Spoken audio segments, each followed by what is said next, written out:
Welcome back to the Ordinary Guy Garage. I'm Scott, still an ordinary guy. So today we are going to do a little update on the S10. Got a lot of work done over the weekend and do some final steps on the traction bars. And I'll show you where we're at and I'll explain all that to you and a rundown of the cost involved so far. So hang on.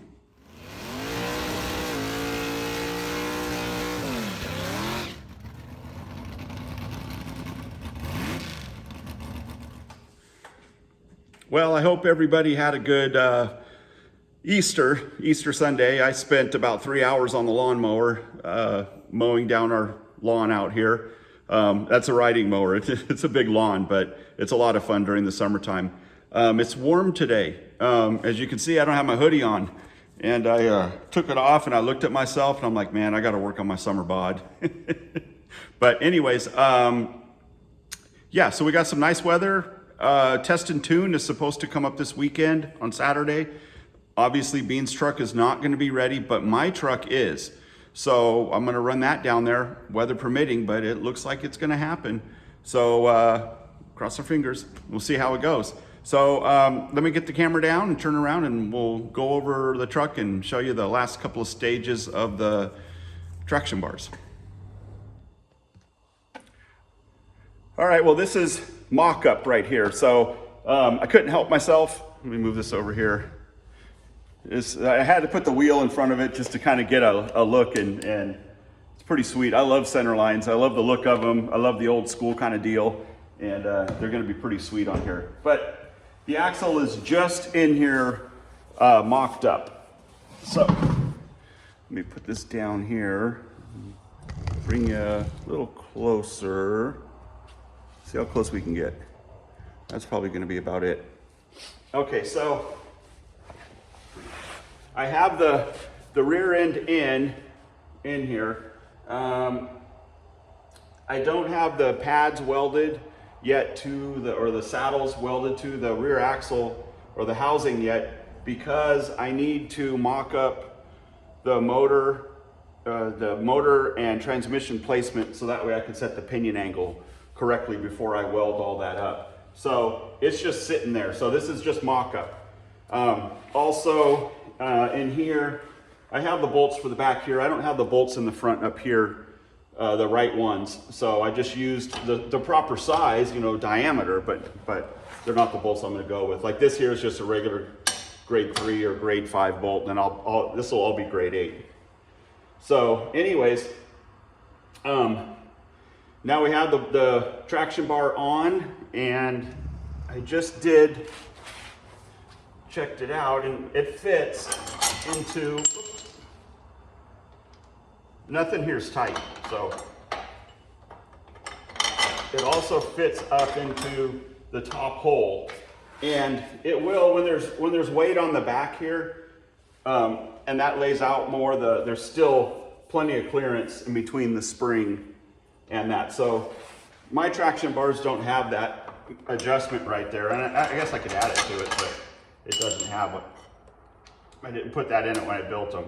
So I also have to make a spacer for the front up here. Yeah, so that's how that fits. I've got to weld these up still. So let me pull that back out. Yeah, I still got to weld up the bars themselves, but I got them cut and fitted, ready to go. This here, you can see how it moves. This isn't tightened down, but when it is tightened down, there's plenty of room in here for this to move, so we can get a good adjustment on it. But yeah, that's pretty much it. Bean really kicked butt on this thing. He's the one that did all the cleaning on the frame and painted. I helped him paint it a little bit just because there was a lot to do. But it's coming right along and it's looking really good. And I'm really proud of the truck, and I'm proud of Bean as well for the amount of effort he's put into this. And he's doing a really good job. It's really, really awesome. So that's where we are with the traction bars. I need to weld those up and head up to the table. So hang on. Alrighty, I got the pieces welded on the ends. Just got to clean up the weld a little bit, and get it ready for paint, I guess, clean it up. You might ask, why didn't I TIG weld it? Well, I'm still learning how to TIG weld, and I don't want to TIG weld on stuff like this yet. So MIG weld it is for right now. Bean will paint all this here. I still got to buy bolts, some grade 8 bolts for this. And then on the front section, I'm going to need to make some spacers. Just real small spacers, just so the heim joint fits the 2.5 inch width of the spring. So I had a question about the front triangle pieces there. If you needed to change or modify the mount on the frame at all, and no, you don't. Because what you do, and I guess I didn't want to open this. So you see when you put in a bushing, you have that lip on the edge right there. And on these here, when you do like the energy suspension or whatever, they have 2 lips, one on each side, and it's cut in half. So you just stick both sides in. So what you do is you cut those ends off, which is 3/16 of an inch, roughly on both sides, right? Or right about there. So you cut that 3/16 off of that, but not off the eye sleeve. And that eye sleeve goes through those brackets. So now when you get it in there and you tighten down that bolt, the eye sleeve will hold all the tension and those triangles will move freely. So no modification to anything other than those bushings a little bit. So that's why I made the bushings out of aluminum. Plus, on the front in particular, you don't want a lot of deflection because you're trying to get traction. You're trying to get away from the deflection a little bit. So anyways, that's that. I'll finish welding these up and finish the little bits of fabrication on it. Then Bean will get it all painted. He's taking a break today, so we'll do that maybe tomorrow or the next day. But I was also gonna go over the costs that I have, how much money we got into the truck so far and what we've done. So originally, I bought this truck last summer with the 4-cylinder, 5-speed, just your basic, running and driving truck. I paid $1,100 for the truck.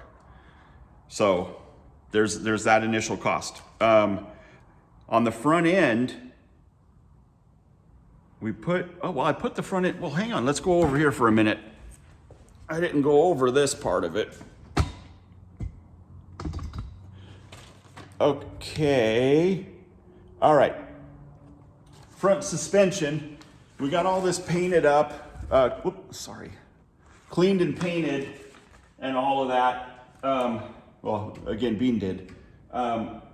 We ended up using the stock rubber bushings because they're in usable shape. So we put those in, or kept those in there. We did change to the trick springs in the front and the Comp Engineering 3-way shocks. Other than that, we still got to replace the brake lines. I'm going to put all new rubber lines in the front and in the back. And I'll do that when I go to do the finishing touches on the rear end after I've finished with the mock-up and I go final assembly on it.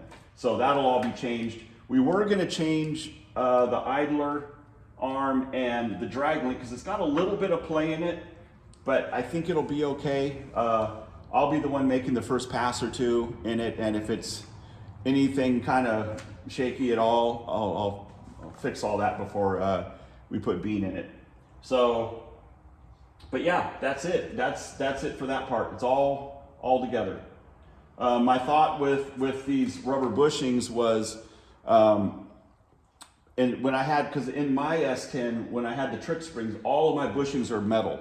They're all metal bushings. They're got grease in them. And it's all super free movement, and the front end moved too much. I mean, it was too fast coming up with the trick springs and all that because the trick springs have a lot of stored energy. So thinking about it, I'm like, well, when I put them in here, if I leave the rubber bushings, maybe it'll slow it down a little bit. Maybe it'll work okay. Also lower horsepower. We'll find out. We'll see how it works. So let me shut this off. I'll go back over to the bench. Okay, so let's start over. $1,100 I paid for the truck. Now on the front end, those shocks, and those trick springs came out of my truck. So they were used, but you know, I'm still gonna write it down. Trick springs now are $191 at Summit for the set. I paid like $150, I think, a couple years ago. Shocks, well, they were like 100 and something, but anyways, the shocks are 150 now currently, but like take in consideration those were used parts. So you don't have to put the trick springs in it when you're doing a conversion like this, and you don't have to put the three-way shocks. I had them, so I put them in, and with the motor that Bean's gonna be building for this, I think it'll really benefit it. So, $1,100 for the truck, $190 for the front springs, $150 for the shocks. The wheels, we bought the center lines, 15 by 3.5 and 15 by 8.5 with a 5-inch back spacing. We found those on Marketplace for $240, bought the set. The front tires were on it, and they're borderline, so we will probably end up changing them, but for right now they're working. The slicks on the back wheels are my old slicks. I wasn't getting very good traction with them last year. I needed a fresh set, and I think these will be fine for the way we're doing his truck. He doesn't have a trans brake. He's not gonna be hitting it nearly as hard. He's not gonna be hitting the tires nearly as hard as I did. So I think it'll be okay. So wheels, $240. The rear axle, the 8.8. Now that's kind of a tricky one because Bean did a real hustle on that, bought a Ford Explorer, hustled parts off of it, took the motor out for something else, and so it's really hard to tell how much that cost, but I'm just gonna say $200. Let's just say $200 for the rear axle. Now, and then I cut it and narrowed it and did all that, but that's all my labor, so we're not counting that. Now, as far as the traction bars go, this is what I have into the traction bars. Heim joints, these Heim joints out here, I bought a set of these, left and right, 3/4 inch or 3/4 Heim joints. It came as a set of 4, $85. I bought them on Amazon. They look like they're pretty good quality. And then the DOM tube that I bought, and yeah, the DOM tubing, I bought a 4-foot piece of this, and it was $40. I ordered it also off of Amazon. And then 2 cans of paint, but that's for the front end, the back end, the rear end, and that was like $20 for 2 cans of paint. That's where we're at with this thing right now. Yeah, I was just thinking of something here. The length of these. I've been asked about that a bunch of times on my other traction bars. Now the length of these is gonna be determined by obviously the 2 ends. That's gonna determine your length. Where does that need to go, and where does that need to go? If this is in line with the center of the axle right here, and the back one, if your bracket, you make it centered right in there, and then the front is done with a 90-degree triangle right there, you're gonna end up with, hold on. Had to grab a screwdriver, had to grab a tape measure. So, if you do a 90-degree, a 90-degree triangle in the front with that, then you're gonna end up with this spacing on there, pretty much. And center to center, eyelet to eyelet on this is 26.5 inches. Center to center, 26 inches. However, the inside length is gonna be obviously different based on the Heim joints that you buy. So this one here, it was the piece of DOM, I cut it at 19 3/4. So the extra is, obviously there. That's what's gonna work on this. Also what I did is I left it halfway in the threads on both sides. So this has plenty of adjustment both ways. I didn't do that with mine so much. Because when I bought them, they were a little bit too long because I bought swedged bars. So they were a little bit too long, and I trimmed them down, and I didn't trim them enough, and they get really tight. They're kind of a pain to work with. These here are gonna be pretty nice. So, but anyways, that's where we are with the truck. I appreciate you guys hanging in there and listening to me. I'm gonna try to get some more stuff done with some action video. But for right now, this is what I got. So thanks for hanging out and watching and listening to me. And thanks for subscribing. I greatly appreciate it. Oh, and we got some packages for this thing. We got something really cool coming for this thing in a couple of days. And when we get here, I'll go over that, because that's gonna be a really good video. That's gonna be a lot of fun. So thank you. I'll see you next time.